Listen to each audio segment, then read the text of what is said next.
Welcome to Insight Builder channel, large language model automators, Python experts, and my dear friends. Evaluate your document retrieval chains and agents. Langchain Datasets, QAGeneration, and QA evaluation chain introduction. What is this presentation about? We have to evaluate the agents and chains that we write in Langchain and various other applications around the large language models.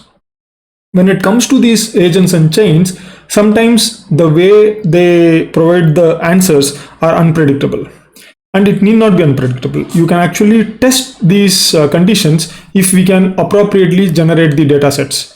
That is where the question of evaluation comes into picture.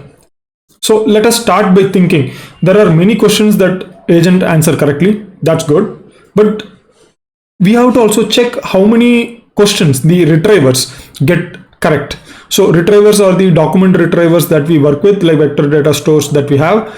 So we need to check that also, how many questions the agent answers correctly and how many questions the retriever gets correct, which part of the text inside the document store, which part of the text creates ambiguous questions and answers. So this is something that you need to also understand, because see, we are working with the large language models which generate text freely. They do some statistical calculation internally which we actually need not understand, but it generates text finally.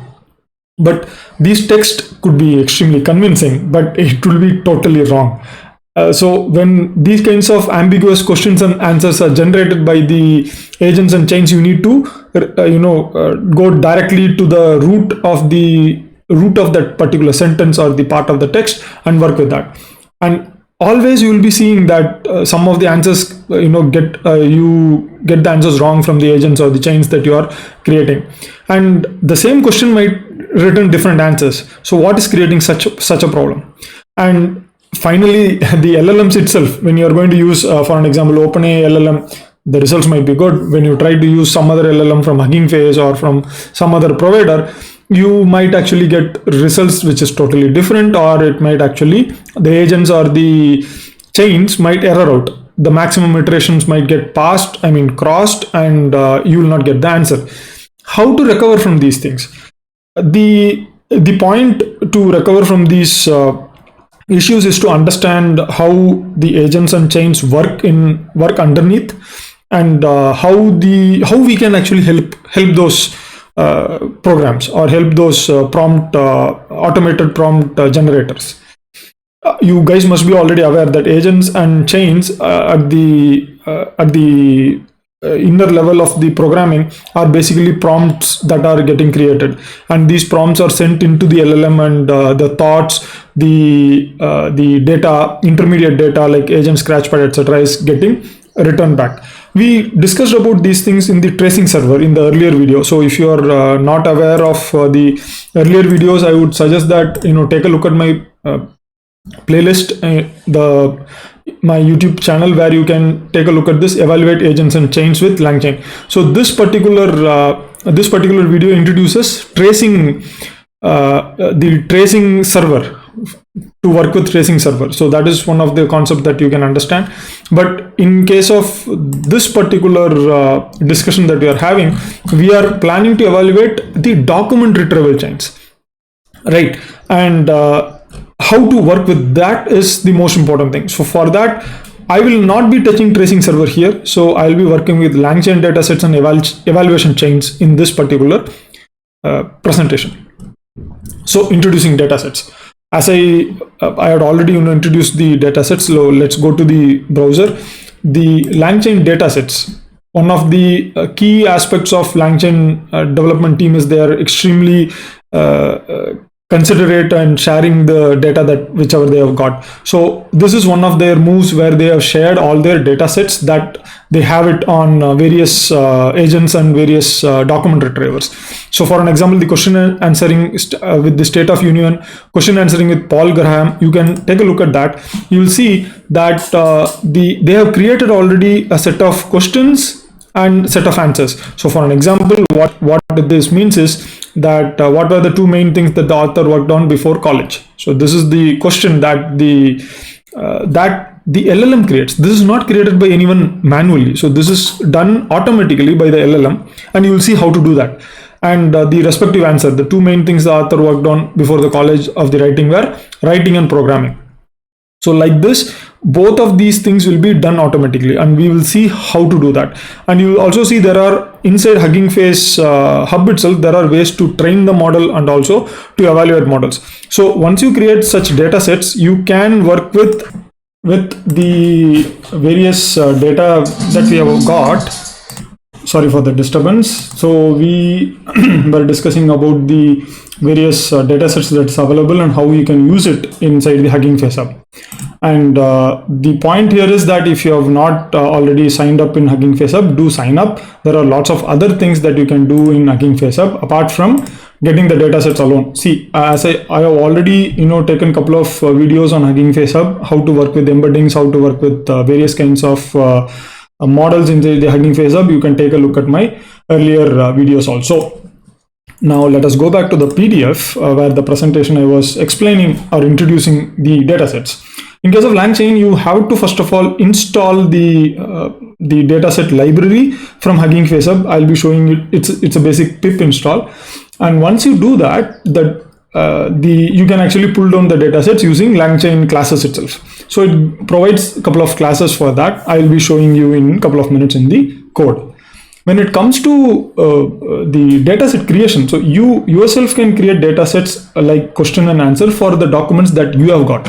So I'll be showing you how to do that in this video. That is more important, because at the end of the day, the point of discussing all this challenges is to help you and they help your team to make the product faster. And once you can generate the questions, once you can evaluate the questions, you will actually start understanding the overall process one has to follow for coming up with a very good product. Excuse me. So in case of Langchain itself, if you let us go back to the browser for a moment, I want to also show. Okay, so let me open the Langchain documentation. So in the documentation, if you go down the use cases, you will see evaluation. Inside the evaluation, you will see there are lots of options here. And the highlight is the major point that we need to understand is kept at the last.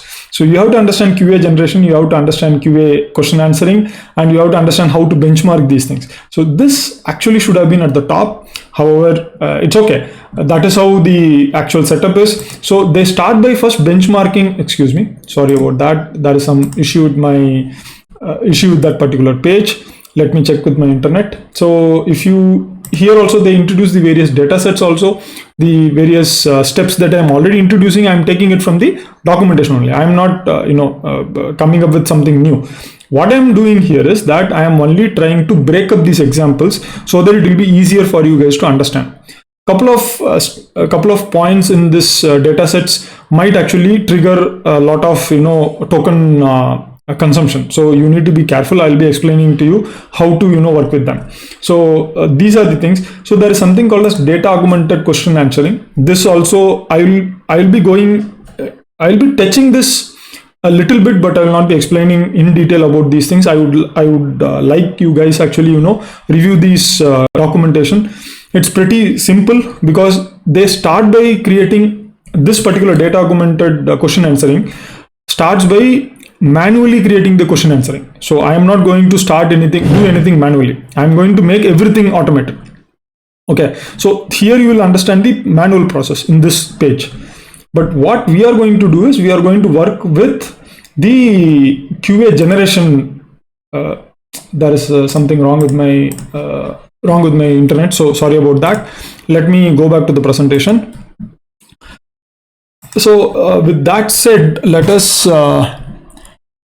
move to the points that I wanted to discuss further.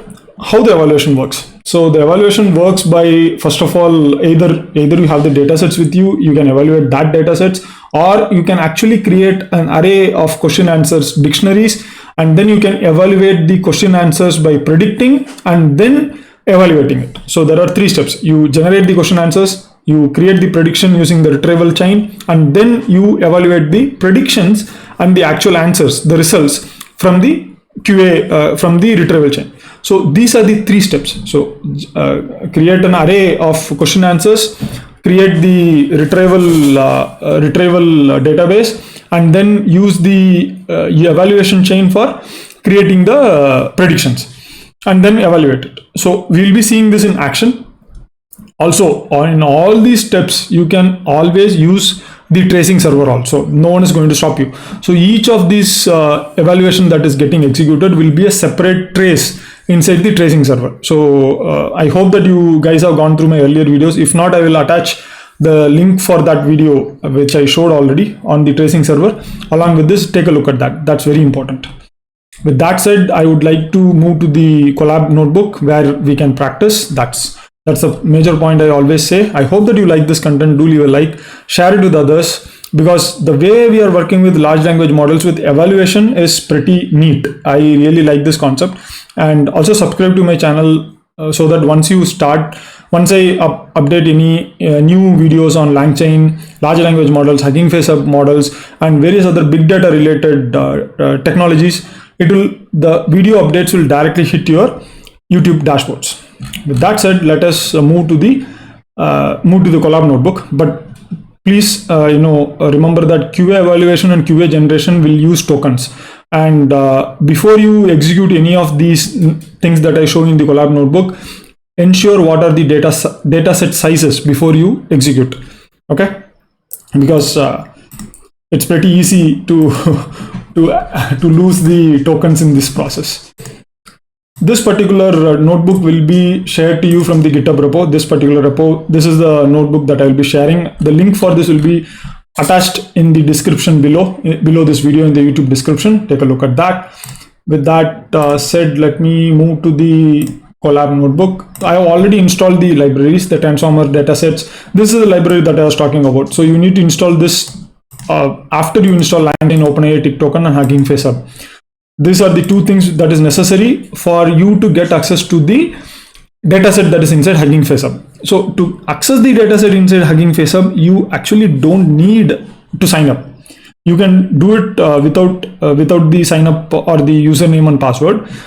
The reason why I'm asking you to sign up is that you can enlist the other benefits of Hugging Face Up. So just to clarify why I'm asking you to sign up there.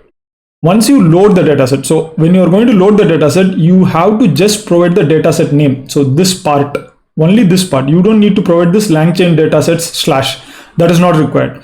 That is taken care by the internal parsing from Langchain guys.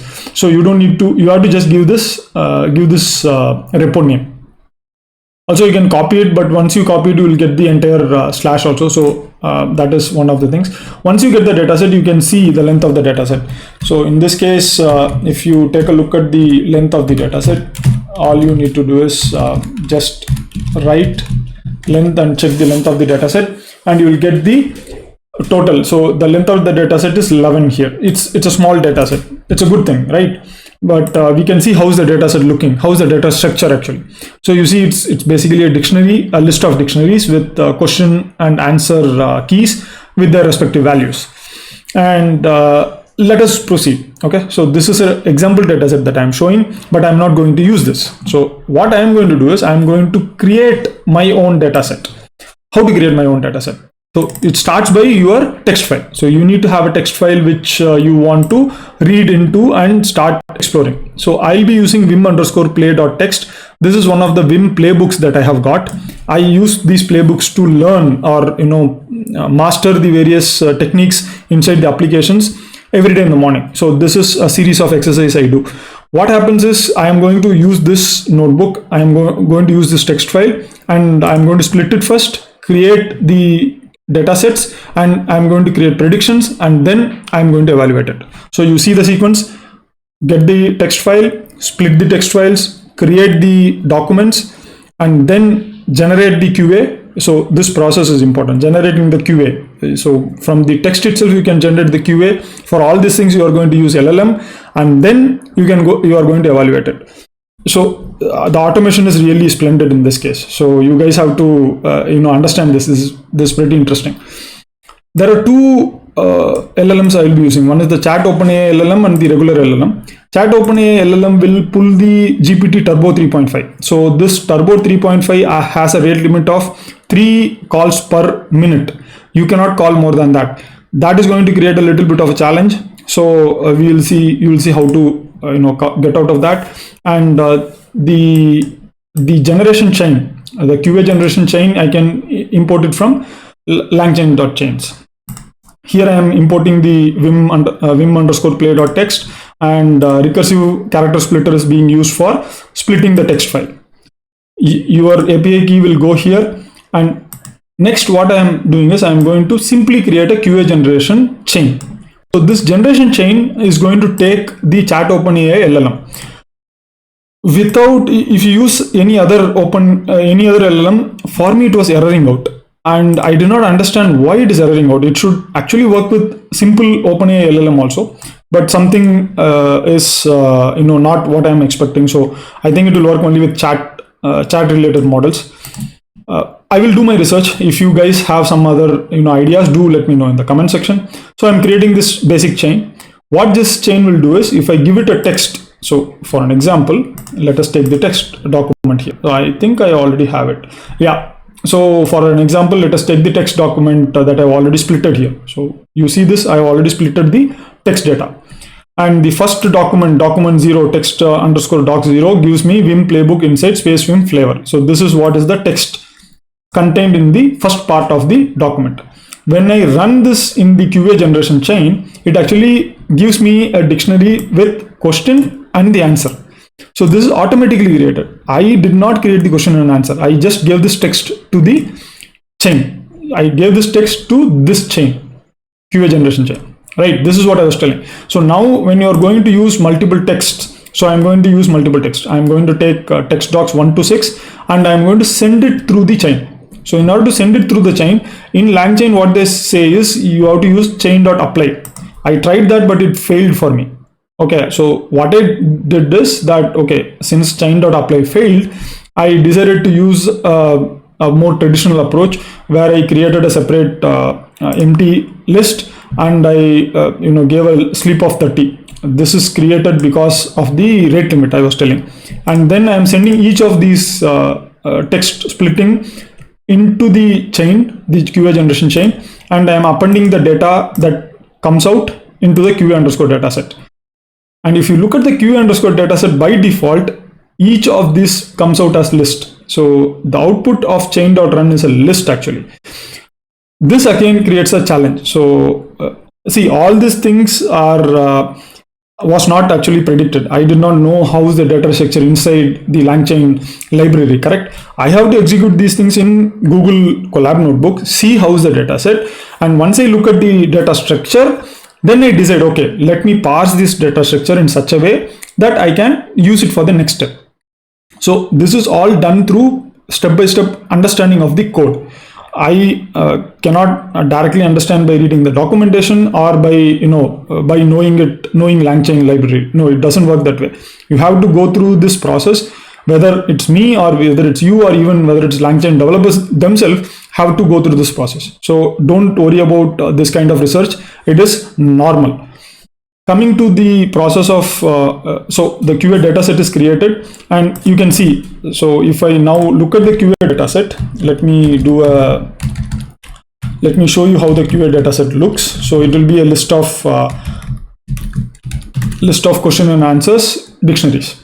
So this is the question and answer dictionary. This is how the dataset was also looking, correct? You remember the same way. So any of the document that you have, you can actually create the datasets for evaluation. So this is what I wanted to first show you to you guys. So first part of the video, let us go back to the presentation. The first step of this process, creating the dataset, the array of question and answer has been created now. Next, what you are going to do is we are going to set up an evaluation chain, and we are going to see how to extract the predictions and then check the predictions. There are 2 steps. So first step is generation of QA, the dataset. Second is prediction, and third is evaluating the predictions. Let us go back to the browser again. We have, now what I'm doing is I already have the document splits. Where is the document splits? I am splitting the documents here. you must be already aware that if you have a split documents, all you need to do for creating the index, the vector store index, is that you need to call any of the vector stores like ChromaDB, Face, Pinecone, whichever vector store you want to use. It's your call. You have to create a vector store first. So from the text, ensure that it is from the text. It's not from documents. I'm using plain text here. And once I use the plain text and create the embeddings, so embedding will be OpenAI embedding here. And after I create the text, the difference I'm going to do here is that I will have something called as input key. In usual case, when you are creating the chain, you will not have this input key. You will not use this input key as question. Why I'm using this? Because I'll be using this chain, the eval chain, to create the predictions now. So I have the question answer dataset with me. I'll be sending this question answer dataset through this eval chain. And once I send it through this particular eval chain, I will get another one data. So this will give me the prediction. So this is where the things start becoming interesting. So you see, I got the QA, the question and answer. This is from the earlier step. Now, once I send it through this retrieval from chain type, I get a prediction. So this is a result I get. This is again done by the LLM only. And in certain cases, you will see the answer is correct, and in certain cases, it is wrong. This is what is the key aspect of this video. For an example, let us take this question. What will the document do at the beginning? So the document will list the various activities. So the answer is also, the result that is given from the LLM is also document will list the various activities. So this is correct. What has to be practiced on the file of your choice? There is no information. Okay, so the answer that I am getting is there is no information. But in reality, based on the Vim playlist, the activity that I need to practice is Vim commands, right? So the LLM is able to find out, but still the answer is incorrect. And where can the activities, the commands be referred to? The activities and commands can be found below. So in the document, it can be found below if you take a look at the text file. But the answer, the result that you get from the predictions is different again. In some cases, some of the data points, it is spot on. In some of the data points, it's totally wrong. Okay. And here, if you see what is the solution to fix a bad Docker container, all that is required is to kill the Docker container. So this is what I have written in the document, but the result I get, kill the Docker container. So anyway, the answer is correct.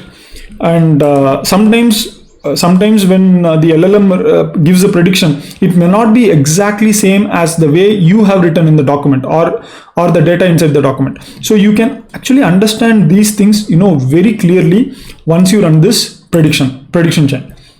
So this is something that you do it manually. So that you read through the questions, you read through the answers, you read through the results, understand these things step by step, like how I explained to you, which is actually inefficient. Now assume that you have a document that is 1,000 pages and you want to do this. It's not going to be feasible, right? So it is going to be 1,000 multiplied by 3, because there is going to be questions, there is going to be answer, and there is going to be results. It's not going to be feasible at all. That's where QA evaluation chain comes into picture. QA evaluation chain again will require an LLM, and the QA evaluation chain will take the dataset that you have created, that is the dataset that we created here, and it will take the predictions that you created using the dataset. So it will take that, and it will take the question key and the prediction key. So question key is the question and the prediction key is the result. You send it through the evaluate chain and you will get the output directly. So you actually don't need to do anything manual. So you will see that from this series of the document retrieval that has occurred, there is one incorrect reply and the rest of the replies are correct. So which is actually true. So the whatever values I have got here is actually correct. And if you want to run some kind of additional wrapper around this output, feel free. So in Langchain documentation, they show you how to count these corrects and not corrects or incorrects. You can take a look at that simple code, and you can get the actual result. And you can do some percentage calculation also. When you are having some 10,000 text splits, and out of the 10,000, 9,500 is correct and 500 comes wrong, then you can actually work on those 500 that is coming wrong, and you can check why it is becoming wrong. So at a massive scale, this becomes very, very important. As also as you practice more with different documents, ensure that you curate your own set of data sets, because having your own data sets is more important as you go forward. These data sets can be used for multiple things, not just to evaluate. It can be used for fine tuning your model. It can be used for sharing it with others. That's more important. Inside your team, you might want to share it with others, and also you might want to use that data set for other activities, like if you want to test something else altogether in Langchain, so, or you want to test a new LLM, if you want to test a new algorithm, so all these things you can test it out with the dataset. It's a very crucial, nowadays dataset is more important than the language models itself. So you must be already aware of the news that is going on. So I hope that you guys like this video, and do share it with others, as I always say, and practice a lot.